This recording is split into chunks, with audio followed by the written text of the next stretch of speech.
సంబంధించినటువంటి ఒక అంశం గురించి మాట్లాడినారు. కోదండరామ్ సార్ మాకు కూడా దగ్గరండి, మేమంతా కలిసి పనిచేసినాం కదా. కేసీఆర్ గారే ఆయనను జేఏసీ చైర్మన్గా నియామకంలో కీలకమైనటువంటి ఒక పాత్ర పోషించిండ్రు. మేము జేఏసీలో కలిసి పనిచేసినాం. నాకంటే ఎక్కువ ప్రేమనా రేవంత్ రెడ్డికి కోదండరామ్ మీద? నాకంటే ఎక్కువ ప్రేమనా కోదండరామ్ మీద రేవంత్ రెడ్డికి? మీరు చెప్పరి, ఎన్ని సందర్భాల్లో కోదండరామ్కు అండగా నిలబడేటువంటి వాళ్ళం మేము? ఎన్ని సందర్భాల్లో చంద్రబాబు నాయుడు లాంటి వాళ్ళు ఆంధ్ర పాలకవర్గం కోదండరామ్ను దుమ్మెత్తిపోస్తుంటే ఎన్నిసార్లు రేవంత్ రెడ్డి కోదండరామ్కి అడ్డగా వచ్చిండు? గుండె మీద చేయబెట్టుకొని చెప్పమనండి. ఇలా సొల్లు మాట్లాడుతూ ఉన్నాడు, కోదండరామ్ మీద ముసలి కన్నీరు గారుస్తూ ఉన్నాడు. ఇలా నాన్ సెన్స్. నేను చెప్తా ఇవాళ ఒక మాట, ఇక బడ్జెట్ కేటాయింపులు, ఆ education budget I don't want get in to, మళ్ళీ కూడా మాట్లాడతాం. ఆయన ఇచ్చేది తక్కువ, ప్రచారాలు డాంబికాలు ఎక్కువ. ఎడ్యుకేషన్ బడ్జెట్లో అప్పుడే కోట శ్రీనివాసరావు జాగాలో ఈయన మహానా పెళ్ళంట మళ్ళీ ఎవరైనా సినిమా తీస్తే రేవంత్ రెడ్డి గారిని పెట్టి సినిమా తీయాల. అప్పుడే ఇండియా ఇంటర్నేషనల్ స్కూల్స్ అదేందో యంగ్ ఇండియా స్కూల్స్ అయిపోయినాయి, కట్టేసిండ్రు. కోట్ల మంది విద్యార్థులు చదువుకుంటున్నారు, వాళ్ళ జీవితాలన్నీ బాగా అయిపోయినాయి. ఆ కోట శ్రీనివాసరావు జాగాలో రేవంత్ రెడ్డి గారిని పెట్టి సినిమా తీయాలి. ఎవరన్నా ప్రాస్పెక్టివ్ దిల్రాజు లాంటి ప్రొడ్యూసర్ సినిమా తీస్తే రేవంత్ రెడ్డి గారిని పెట్టి, కోట హనాపెల్లంట సినిమాకులో రేవంత్ రెడ్డి గారిని పెట్టాలి, ఎదురుగా కోడిని కట్టాలా. అది యంగ్ ఇండియా స్కూల్లో ఇంకేదో. నువ్వు బడ్జెట్లు ఇవ్వవు. నువ్వు 1000 కోట్లు పాపం ఆయన ఏదో అడిగిండు కుమార్ గారు, నువ్వు బడ్జెట్ అడగడానికి కూడా పేదోను అయినావు అని చెప్పని ఏదో మాట్లాడి ఇవ్వ. నువ్వు ఇచ్చే పెద్ద మనిషి అయితే ఇయ్యరా, కమిటీ ఎందుకు వేయాలి దానికి? ఇక బ్లాంకెట్ చెక్ ఇవ్వు, 1000 కోట్లు ఇచ్చేయి. వాళ్ళేం దోసుకతినేట వాళ్ళు కారు కదా. Everything can be audited. దానికి ఒక కమిటీ వేస్తారట, ఇంజనీరింగ్ ఎస్టిమేట్లు వేస్తారట. ఈ 1000 crores ఇవ్వు, ఒకవేళ మిగిలితే వాళ్ళు ఇంకో దానికి వాడుకుంటారు. ఇచ్చేది లేదు, సచ్చేది లేదు, ఇష్టం వచ్చినట్టుగా మాట్లాడుతున్నారు. నేను ఒక ముఖ్యమైన విషయం, దయచేసి నేను కొంత లెందీగా మాట్లాడుతున్నప్పటికీ కూడా దయచేసి మీరు I request you to pay attention to what I'm talking. Kodandaram గారి గురించి మాట్లాడింది. ఒక పద్ధతి ఉంటుందండి. నేను నా నోరు తెరిచి, నేను ఎన్నడూ ఈ మొత్తం వ్యవహారాన్ని నేను నోరు తెరిచి, కోర్టులో మ్యాటర్ ఉంది కాబట్టి ఒకనాడు కూడా నేను బహిర్గతంగా వచ్చి I never try to make any ill attributions to anybody. లీగల్గా, కాన్స్టిట్యూషనల్గా ఉన్నటువంటి ఒక తప్పిదాలు ఎట్లా జరిగినాయి అని చెప్పని దాన్ని పట్టుకొని మేము కోర్టులో కొట్లాడుతున్నాం. న్యాయం జరగాలని చెప్పని కొట్లాడుతున్నాం. దాన్ని పట్టుకొని రేవంత్ రెడ్డి గారు కోదండరామ్ మీద చాలా ప్రేమ ఉన్నట్టు నటించిండు కదా. నేను అడుగుతా ఉన్నా ముఖ్యమంత్రి గారిని, నీకంటే అర్హుడే కదా కోదండరామ్ గారు, దిగిపో, ముఖ్యమంత్రి కుర్చీలో కూర్చోబెట్టి. ఎవరు వద్దంటారు? మేము వద్దంటున్నామా? ముఖ్యమంత్రి కోదండరామ్ గారిని ముఖ్యమంత్రి చేయండి, మేము వద్దంటలేం కదా. Is more competent than you.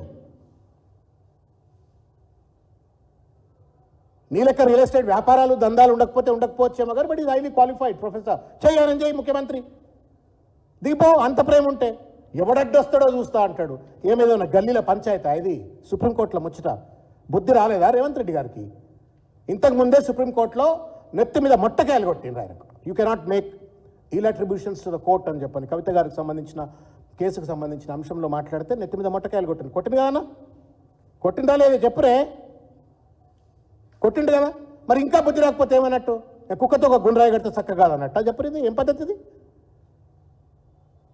నేను బీసీ బిడ్డను, పేదింటి బిడ్డను. నేను జీవితాన్ని ఫణంగా పెట్టి నేను తెలంగాణ ఉద్యమంలో పనిచేసిన. నేనేమో రాజకీయాలు డబ్బులు నీలక రియల్ ఎస్టేట్ దందాలు చేయడం కోసం నేను రాజకీయాల్లోకి రాలా. ఐ ఫెల్ట్ ఇట్ ఇస్ ధర్మ అనుకుని నేను రాజకీయాల్లోకి వచ్చిన. 18 ఏళ్ళు కొట్లాడుతున్నాను నేను రాజకీయాల్లో. 18 ఏళ్ళుగా నేను ప్రజల గొంతుకగానే ఉన్నా. ఈ పార్టీ ఆ పార్టీ మారి నేను వాడు వీడు అంటాడు. ఏ పార్టీ మారినా నేను ప్రజల పక్షంలో ఉన్నా, ప్రతిపక్షంలో ఉన్నా. నన్ను అడ్డుకుంటావా నువ్వు? ముఖ్యమంత్రి అవడానికి కూడా నేను కూడా తోడ్పడ్డా. నువ్వు ఎక్కడ చంద్రబాబు నాయుడు దగ్గర పంచాం అనుకున్నాడు, ఆ గాంధీ భవన్ పట్టుకొని పనిచేసినాడు నేను. అదే అద్దంకి దయాకర్ గారు, మేము కొంతమంది కలిసి పనిచేసిన వాళ్ళం. మేము మా శ్రమకు విలువ లేదా? మా కష్టానికి విలువ లేదా? మా త్యాగానికి విలువ లేదా? నీ సొల్లు పురాణానికే విలువ ఉంటుందా? Please don't play with the life sir. Please don't do that sir. పెద్ద కుర్చీ సార్ మీది, ఉన్నతమైన కుర్చీ సార్. వెరీ వెరీ వెరీ 4 కోట్ల మందిలో ఒక్కడికి వస్తుంది సార్ అవకాశం. అది don't misuse, don't abuse, don't ridicule. కుర్ర సత్యనారాయణ ఎరికల బిడ్డ. ఎవడన్నా ఒక ఎరికల కులానికి సంబంధించినోడు ఎమ్మెల్యే అయినోడో ఎమ్మెల్సీకి వచ్చేట చూసిండ్రా ఎక్కడన్నా? పందుల పెంపకందారులు, బుట్టలు అల్లుకోబత్తారు, పేదోళ్ళు ఆ కులంకి వెళ్ళి వచ్చిన ఆయన. మా గొంతులు కోయటం కోసం నువ్వు కోదండరాంని అడ్డం పెట్టి కోర్టులో ఆట ఆడుతున్నావు నువ్వు. నేను ఎన్నడూ అనలే ఇంత పెద్దగా. ఎందుకు? We don't want to talk because we are fighting legally. నేను మీకు క్రొనాలజీ చెప్తాను, మీకు ఓపిక వినాలి మీరు. మేము కోదండరాం గారిని అడ్డుకోలే, బీఆర్ఎస్ పార్టీ కోదండరాంని అడ్డుకోలే, దాసోజు శ్రవణ్, కుర్ర సత్యనారాయణ కోదండరాం గారిని అడ్డుకోలే. మా గొంతు కోయడానికి రేవంత్ రెడ్డి గారు కోదండరాంని అడ్డం పెట్టిండు. మా గొంతు కోయడం కోసం మమ్మల్ని చట్టసభల్లో రానియకుండా బీసీ ఎస్టీలు రావద్దు అన్న ఒక కుట్రతోటి ఆయన కోదండరాం గారిని అడ్డం పెట్టిండు. ఎవడు అడ్డుకున్నాడు కోదండరాం గారికి? నువ్వు ముఖ్యమంత్రి చేయడం చెయ్యి, రేపు పొద్దుగాల మంత్రిగా ప్రమాణ స్వీకారం చేయి. క్యాబినెట్లో మంత్రుల ఖాళీలు ఉన్నాయి కదా, డూ ఇట్. గవర్నర్ దగ్గరికి ఇప్పుడే లెటర్ పంపు, నేను కూడా వస్తాను రేపు పొద్దుగాల ప్రమాణ స్వీకారానికి మంత్రిగా. విద్యాశాఖ నీ కింద పెట్టుకున్నావు కదా, ఇచ్చే ఆయనకి ఇచ్చేయి. నేను వద్దంటలేను. Maybe he'll do better job then you because is a professor. రేపు పొద్దుగాల మంత్రిగా ప్రమాణ స్వీకారం చేయించు. 5 నెలల 29 నాడు మళ్ళీ రాజీనామా చేయించి మళ్ళా 2 రోజుల తర్వాత మళ్ళీ ప్రమాణ స్వీకారం చేయించవచ్చు. Till that man gets the MLC. మళ్ళీ ఆ మనిషికి ఎమ్మెల్సీ వచ్చేంత వరకు పెట్టచ్చు. పెట్టవా జూబ్లీ హిల్స్లో, మరి దమ్ముంటే, అంత ప్రేమ ఉంటే జూబ్లీ హిల్స్లో పెట్టు. బై ఎలక్షన్ వచ్చింది కదా కోదండరాం మీద.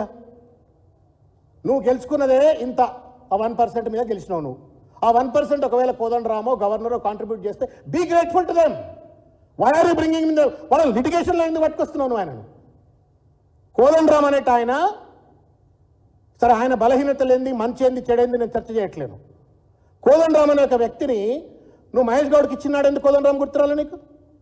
బల్మూరు వెంకట్కి ఇచ్చినాడు, కోదండరాం ఎందుకు గుర్తురాలి నీకు? సింఘ్వి గారు, I have respect for him, is a great lawyer. Singhvi గారికి ఇచ్చినాడు, కోదండరాం గారు ఎందుకు గుర్తురాలేదు?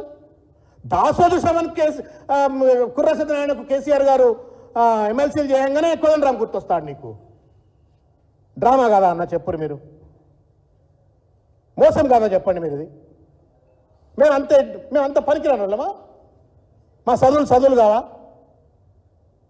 మా త్యాగాలు కావు? మా పోరాటాలు కావు? మా ఉద్యమాలు కాదా? ఆమె డబుల్ పోస్ట్ గ్రాడ్యుయేట్, ఆమె PhD, ఆమె లా గ్రాడ్యుయేట్. నేను యూనివర్సిటీలో